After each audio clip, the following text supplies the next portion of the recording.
हरियाणा की पत्रकारिता के पितामह पत्रकार व लेखक पंडित देवव्रत वशिष्ठ की 13वीं पुण्यतिथि पर विभिन्न सामाजिक संगठनों एवं पत्रकारों ने श्रद्धांजलि सभा का आयोजन कर उन्हें श्रद्धांजलि अर्पित की। Haryana union of working journalist की ओर से वरिष्ठ पत्रकार अजय मल्होत्रा ने हर वर्ष पंडित देवव्रत वशिष्ठ के नाम पर एक पत्रकार को अवार्ड देने की घोषणा की।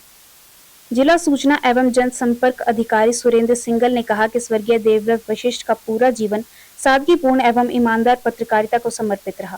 उन्होंने राष्ट्रीय व राज्य स्तरीय राजनेताओं से निकटता होने के बावजूद भी किसी तरह का राजनीतिक आर्थिक लाभ न लेकर एक उदाहरण प्रस्तुत किया।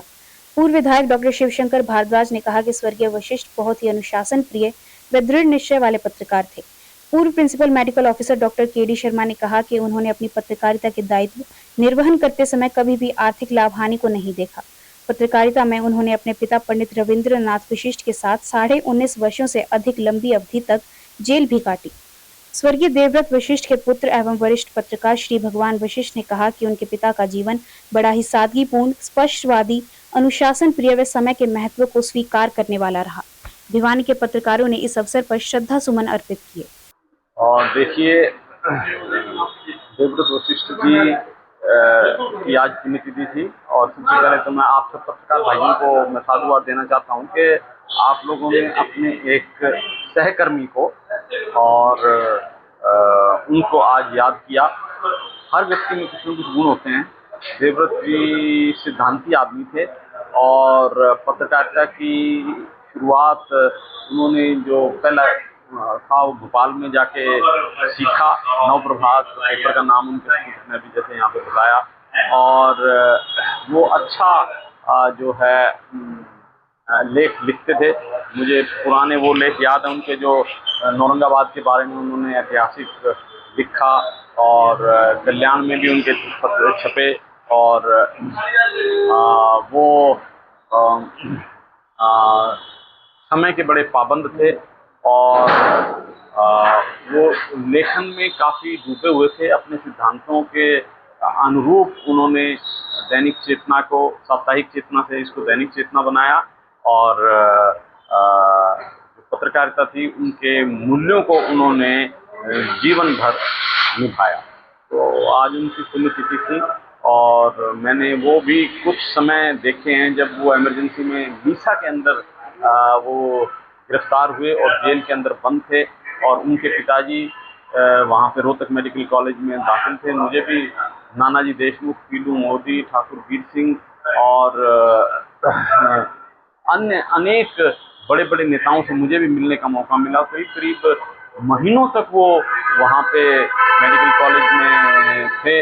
वो हम लोग हर शाम उनके पास कुछ ना कुछ समय मरीज देखने के बाद लगाते थे। तो ये कुछ इम्प्रेशंस हैं जो नानाजी देशमुख कहते थे कि लोगों को ये विश्वास नहीं था कि वो जीवित घर पहुंच जाएंगे इमरजेंसी के पास। नानाजी देशमुख कहते थे जब सवेरा होता है तो उससे पहले रात और ज़्यादा घनी काली हो जाती है। आप विश्वास रखिए ये सवेरा होगा। और उसके कुछ दिन बाद ही हमने देखा कि इमरजेंसी टूट गई और ये सब लोग रिहाफ हो गए और फिर जनता पार्टी का राज हो गया। अपने पिता के साथ पंडित रविंद्रनाथ जी वशिष्ठ के साथ उन्होंने 1957 में जो है पत्रकारिता के क्षेत्र में प्रवेश किया था और साप्ताहिक चेतना के नाम से समाचार पत्र निकाला।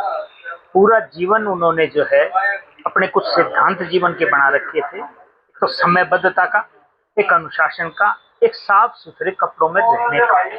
उसके अलावा उन्होंने मितव्ययतापूर्ण जीवन जिया सारी जिंदगी।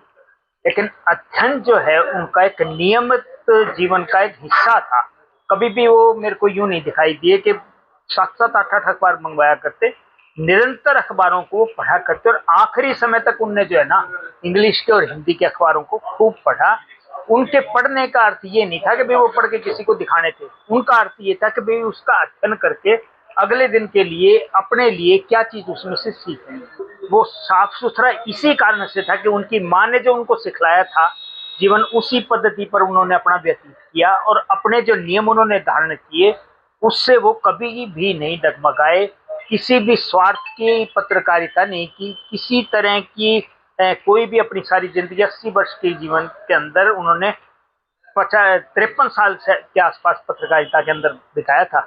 लेकिन 53 साल में पूरा जीवन बेदाग रखा उन्होंने, कोई राजनीतिक महत्वाकांक्षा नहीं पाली। जिसके घर पे मोरारजी देसाई, चंद्रशेखर बिहारी वाजपेयी, चौधरी चरण सिंह, विजय लक्ष्मी पंडित, सुषमा स्वराज, रामविलास शर्मा, डॉक्टर मंगल सेन, पिछले साल नरेंद्र मोदी जी के भाई आए हैं घर पे, मतलब जिसके पास में इतने बड़े बड़े अंतर्राष्ट्रीय स्तर के नेता आए हों, लेकिन उन्होंने किसी भी राजनेता के पास में जाके कोई भी महत्वाकांक्षा न कभी जाहिर की और न ही उनकी मंशा में था।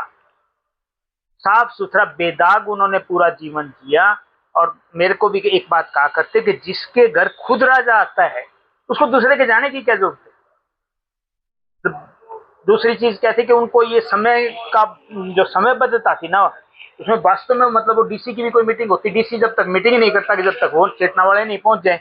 लेकिन अगर डीसी लेट है तो पंडित जी ने तो यही कह दिया करते कि नहीं, आप अपने समय के जो है प्रति जिम्मेवार नहीं है, मैं नहीं रुक सकता ज्यादा। बहुत अनुशासन प्रिय जीवन जिया, सारी जिंदगी उन्होंने पत्रकारिता के अलावा कोई दूसरा धंधा नहीं किया। और अब चलते चलते भगवान जगन्नाथ रथ यात्रा इस साल 27 जून को शुरू होगी। हर साल की तरह इस बार भी ओडिशा के पुरी में भगवान जगन्नाथ की रथ यात्रा शुरू होने जा रही है।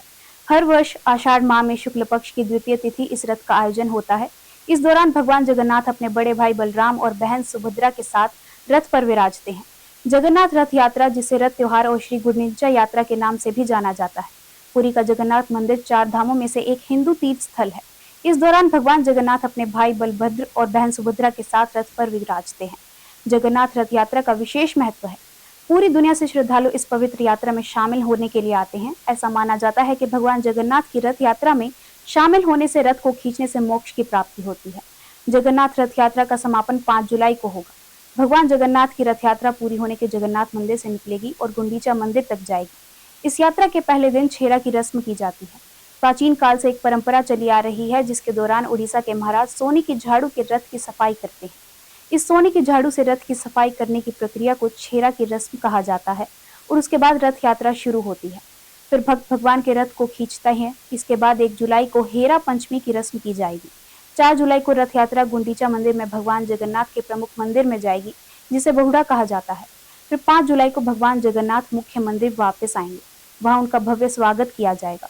स्कंद पुराण के अनुसार भगवान जगन्नाथ की बहन सुभद्रा ने एक दिन नगर देखने की इच्छा व्यक्त की। तब जगन्नाथ और बलभद्र अपनी बहन को रथ पर बिठाकर नगर दिखाने निकले। इस यात्रा के दौरान वे अपनी मौसी गुंडीचा के घर गए और वहां 7 दिनों तक रुके। तभी से जगन्नाथ रथ यात्रा की परंपरा शुरू हुई। और अब जाने से पहले एक नजर आज की हेडलाइंस पर। भिवानी पुलिस ने नशे के विरुद्ध मैराथन दौड़ का किया आयोजन।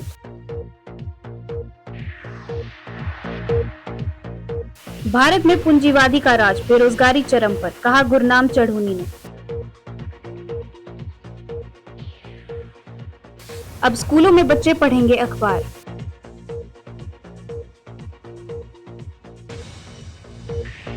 टीडीएस का नया शेड्यूल, अधिकारियों ने नई स्कीम की दी जानकारी।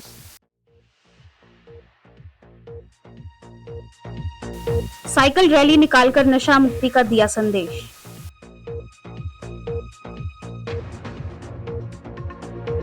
आई फ्लू से बचने के लिए दूसरों के कपड़ों का इस्तेमाल ना करें।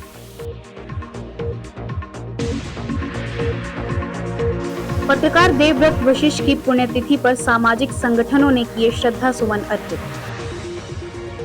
अब मुझे दीजिए इजाजत और देखते रहिए आपका अपना चैनल भिवानी हलचल।